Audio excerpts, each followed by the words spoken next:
28 લોકો નિર્દોષ લોકોના મોત થયા છે, પણ એ મોત મારા પરિવારજનોને હું જોઈ ન શકે છેલ્લી ઘડીએ પણ.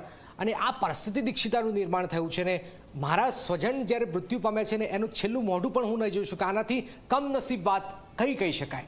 આનાથી લાચારી સૌથી મોટી કહી શકાય, કારણ કે એ આંખો છે સતત આંખો શોધી રહી છે કે મારું બાળક ક્યાં છે.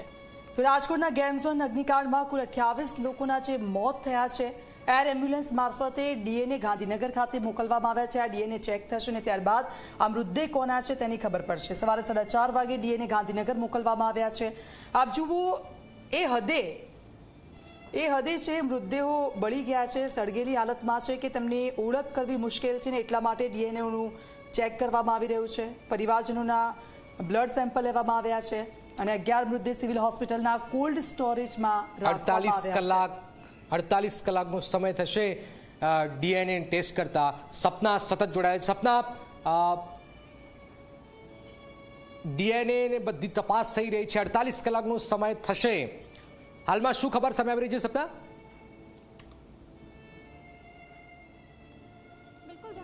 રાજકોટની સિવિલ હોસ્પિટલમાં જ હું અત્યારે અહીં ઉપસ્થિત છું અને ટૂંક સમયમાં મુખ્યમંત્રી અહીં આવે અને સમગ્ર ઘટનાની અહીં શું સ્થિતિ છે તેનો તાગ મેળવે અને એ પ્રકારની સ્થિતિ હાલ અહીં જોવા મળી રહી છે. મહત્વની વાત એ છે જનક કે આ ઘટના એટલી વિકટ છે કે પરિવારજનોની જે વ્યથા છે એને સાચા શબ્દોમાં, સાચા અર્થોમાં જો મારે વર્ણવી હોય દર્શકો સામે તો મારી પાસે એની માટેના પ્રોપર શબ્દો બી નથી. કારણ કે આ જે લોકો છે એમની સાથે મારી વાતચીત થઈ રહી છે. એ લોકો કહે છે કે અમે ડીએનએ ટેસ્ટ કરાવ્યો, અમારું સ્વજન ક્યાં છે, કઈ સ્થિતિમાં છે એ પણ અમને ખબર નથી. ફોન જ્યારે આ પ્રકારની ઘટના સામે આવી, અમારા પરિવારજનો ત્યાં હતા, અમે એમનો સંપર્ક કરવાનો પ્રયત્ન કર્યો, ફોન નથી લાગતો. પ્રશાસન સાથે જ્યારે વાતચીત કરીએ છીએ ત્યારે ડીએનએ લોકો સેમ્પલ લઈ લે છે, પરંતુ ત્યારબાદ અમને એવું કહેવામાં આવે છે કે રિપોર્ટ આવી ગયા બાદ અમે તમારો સંપર્ક કરીશું. એટલે કે આ જે સમયની રાહ જોવી એ પોતાનામાં એક ખૂબ મોટી વેદના છે કે પોતાનું જે સ્વજન છે કઈ પરિસ્થિતિમાં છે એ પણ નથી ખબર.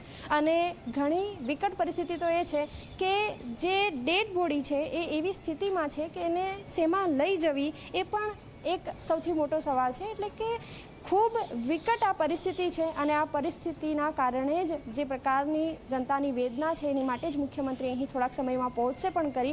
પરંતુ આ જે વેદના છે એ વારંવાર દાજ્યા ઉપર જે ડામ આપવાનો જે સિલસિલો છે એ રૂકતો નથી.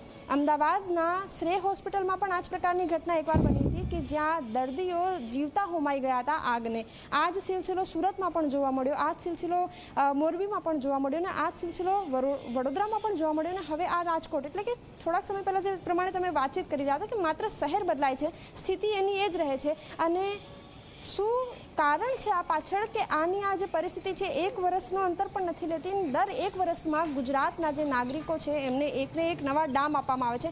કેમ દાખલા નથી બેસાડવામાં આવતા?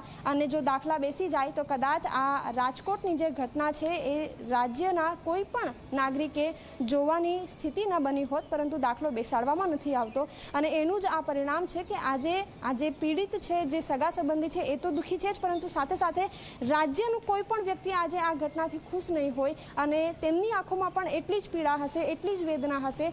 અને આના પાછળનું મુખ્ય કારણ છે કે પ્રશાસન ક્યાંક કામગીરી નથી કરતું. બિલકુલ બિલકુલ સપના આપની પાસે આવ્યું છે, પણ ખૂબ જ ભયાનક દર્દનાક આ ઘટના છે ને મુખ્યમંત્રી દીક્ષિતા સિવિલ હોસ્પિટલ પર પહોંચી રહ્યા છે.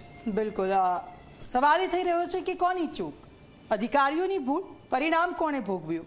આ તમામ લોકોએ, જેને કે એ આંખો શોધી રહી છે એમના બાળકોને.